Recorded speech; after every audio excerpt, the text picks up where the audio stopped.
This is a used Fuji X-T2 with a 23mm Fuji lens on it, which if I would have bought it new would have cost me about $1,800 euros, pounds, or your local currency equivalent. Now I picked this up for, guess what?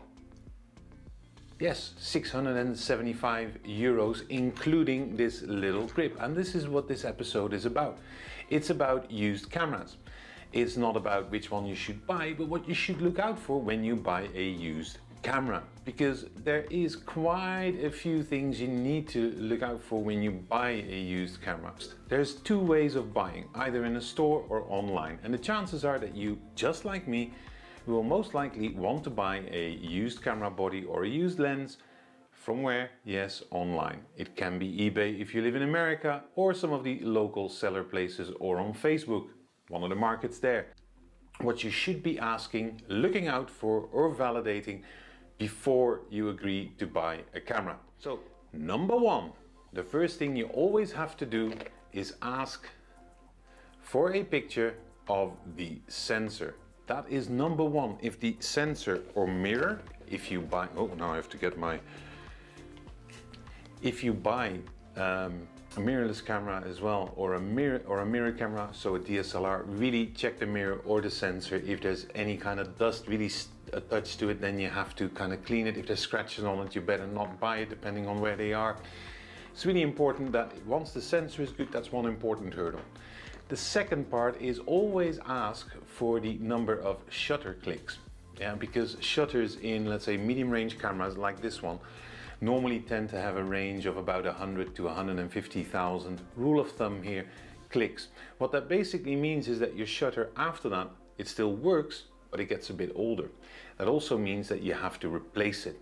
And replacing a shutter is not that expensive. It's between $300 and $500 depending on where you are. But then your budget camera suddenly becomes more of a premium camera.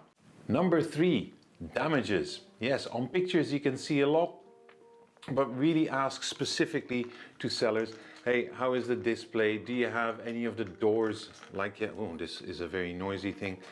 On this copy, the doors, everything, they're in pristine state, but I've seen copies where they honestly say, look, there's a bit of wear and tear or visible wear and tear. Well, make sure that on your display, even if there's a crack in it, let them send a picture with the display switched on, because in some cases it doesn't really matter, but in other cases a minute scratch or crack can already really mess up your display. I bought a Sony a7R II recently where I knew the display was a bit scratchy. I kind of regret it now because the display itself, it's kind of like there's a filter over it. Yeah? So that's my own mistake, but that's why I'm sharing it with you. And if you have any of the other tips, let me know down below.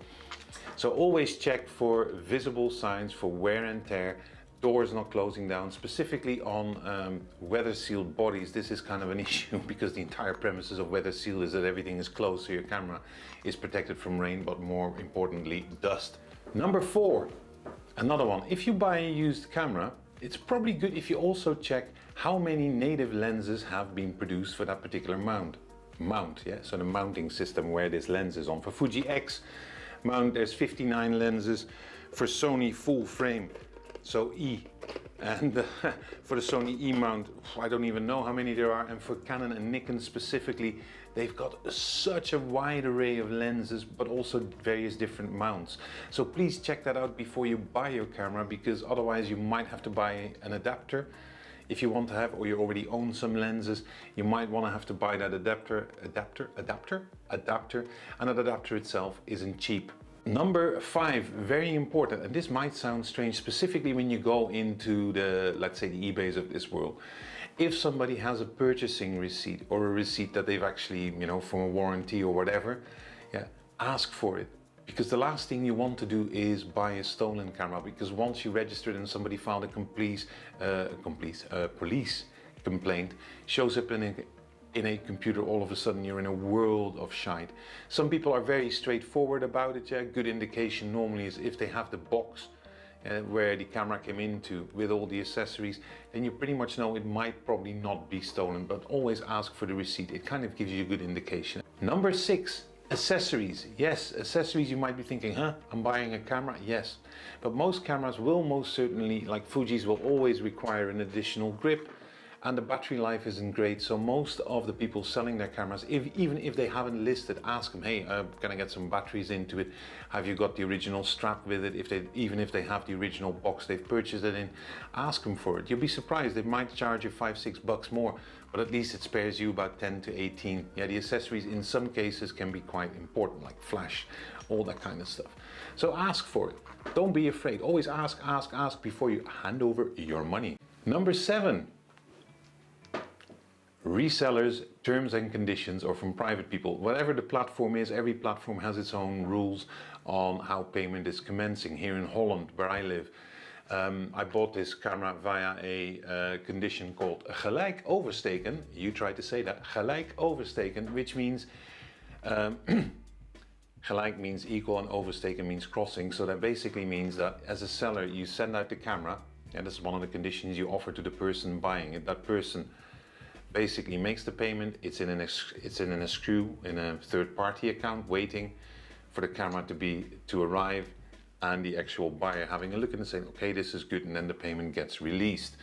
You know, that is already a pretty big safeguard. So if somebody is like, oh, this is the sensor and all the picture, and I have you now, it doesn't work, which is a very important one.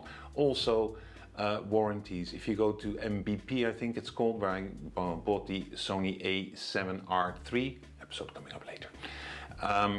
Yeah, they give you about half a year to a year of warranty, and that really is, when it comes to buying used gear, that is really handy, because you can send something back. Let's say if a door is broken, or the sensor is completely messed out, or whatever else, or a button is loose, you can still claim it under warranty. Very important.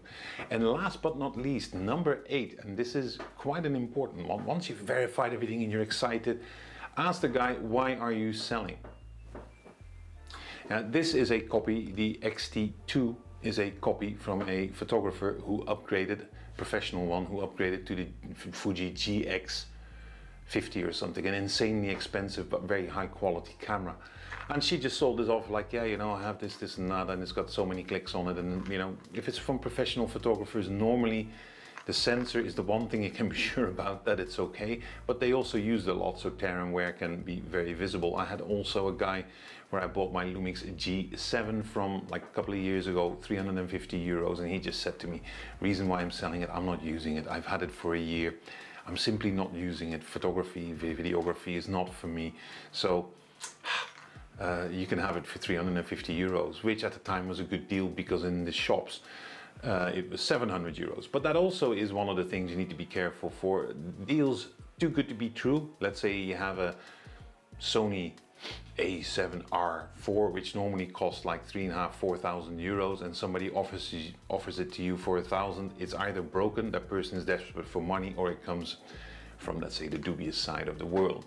Yeah, so with that, people, hope you enjoyed this video. I hope you found it useful. Leave your comments below, because I'm curious for your experiences as well, and we'll see each other next time. In the coming episodes there will be the Fuji X-T2, which I really think is the best budget camera around for under 500 euros. I will have an episode coming up on the Sony A7R II, and episodes on my latest little video cameras, the Insta360 Go2 and the Insta360 One X2, this little 360 camera. Awesome. Anyways, thank you very much for watching. See you next time.